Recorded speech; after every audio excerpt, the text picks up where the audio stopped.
Hello, my beautiful friends. It's Susan here, and welcome to your Sunday reflection. This week, I'm sitting with one of those simple, powerful questions. When was the last time you let yourself feel joy?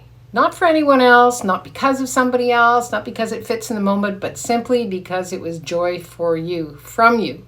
We're so conditioned, especially as women, to celebrate everyone else's milestones, the kids' successes, a friend's new adventure, a partner's achievement.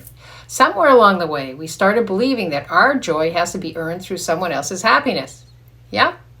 Well, what if the joy didn't have to be justified? What if you didn't have to wait until everything was handled and cleaned up or figured out to feel it?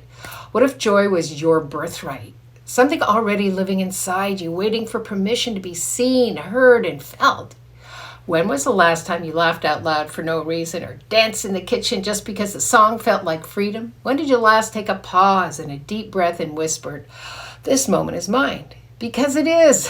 Joy isn't selfish. Joy is sacred. It's from your soul. It remembers who you are beneath the roles, the routines, and all those responsibilities. So maybe the real invitation to joy is to allow it to open the door just a little wider and let it move through you for no other reason than you're worthy of feeling alive. Because here's the truth. When life gets heavy and the noise of the world grows louder than your own heartbeat, your nervous system contracts and you stop breathing deeply and you stop noticing the beauty around you. And without even realizing it, you begin to move through your days on autopilot, managing, coping, holding it all together. But joy doesn't live in the future or someday when. It lives in this breath. In this moment, in the warmth of the sunlight on your skin and the rhythm of your footsteps, the quiet pause, perhaps before your morning coffee.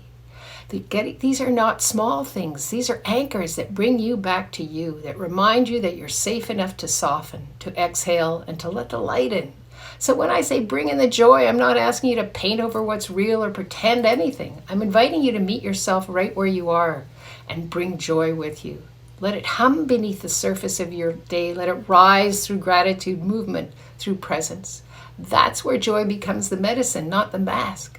So my question for you to reflect on this week is, where have you been postponing joy until after?